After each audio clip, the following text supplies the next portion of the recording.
നമ്മളിപ്പോൾ സംസാരിച്ചുകൊണ്ടിരിക്കുന്നത് ചെറിയ കുഞ്ഞുങ്ങൾ കള്ളം പറയുന്നതിനെ കുറിച്ചിട്ടാണ്. അപ്പോൾ അതെങ്ങനെ മാനേജ് ചെയ്യാം എന്നുള്ളത് നമുക്ക് ഡിസ്കസ് ചെയ്യാം. Hi there, this is doctor Aryadevi.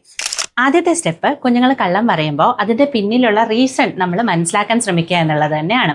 അതായത് കുഞ്ഞ് നമ്മൾ വിഷമിക്കുമെന്ന് പേടിച്ചിട്ടാണോ, അതോ നമ്മൾ റിയാക്ട് ചെയ്യുന്നതിനെ കുറിച്ച് പേടിച്ചിട്ടാണോ, അതോ അല്ലെങ്കിൽ അവർക്ക് അറ്റൻഷന് വേണ്ടിയിട്ടാണോ, എന്തിനു വേണ്ടിയിട്ടാണ് കുഞ്ഞുങ്ങൾ കള്ളം പറയുന്നത് എന്നുള്ളത് നമ്മൾ മനസ്സിലാക്കുക. രണ്ടാമത്തെ കാര്യം, എന്ത് വന്നാലും അവർ ഓപ്പണായിട്ട് കമ്മ്യൂണിക്കേറ്റ് ചെയ്യുന്നതാണ് ഏറ്റവും നല്ലത് എന്നുള്ളത് കുഞ്ഞുങ്ങളെ പറഞ്ഞ് മനസ്സിലാക്കുക.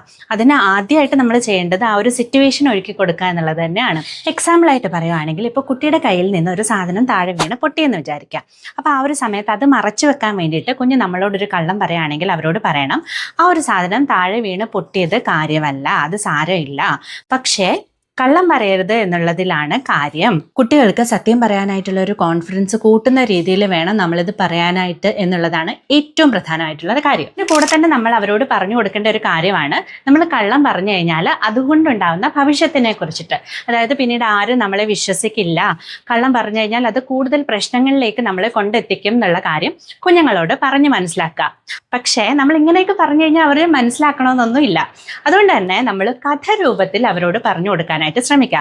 അതിന് ബെസ്റ്റ് എക്സാമ്പിൾ ആയിട്ട് നമുക്ക് എല്ലാവർക്കും അറിയാവുന്ന ഒരു കഥയുണ്ട്, ആട്ടിടേന്റെ കഥ. പുലി വരുന്നേ എന്ന് പറഞ്ഞിട്ടുള്ള കഥയില്ലേ? അതായത് അവസാനം ശരിക്കും പുലി വരുമ്പോഴത്തേക്കിനും രക്ഷിക്കാൻ ആളില്ലാതെ പോകുന്ന കഥ. അത് നമ്മൾ കുട്ടികളോട് പറഞ്ഞു കൊടുക്കുകയാണെങ്കിൽ അവർക്ക് കുറച്ചുകൂടെ വ്യക്തമായിട്ട് കാര്യങ്ങൾ മനസ്സിലാക്കാനായിട്ട് സാധിക്കുന്നതാണ്. മൂന്നാമത്തെ സ്റ്റെപ്പ് എന്ന് പറയുന്നത്, നമ്മൾ ഇതൊക്കെ പറയുകയാണെങ്കിലും ചില സാഹചര്യങ്ങളിൽ കുട്ടികളുടെ മുന്നിൽ വെച്ചിട്ട് നമ്മൾ ചെറിയ കള്ളത്തരങ്ങളൊക്കെ പറയുകയാണെങ്കിൽ അത് അവരെ വലിയൊരു കൺഫ്യൂഷനിലേക്കാണ് കൊണ്ടെത്തിക്കുന്നത്.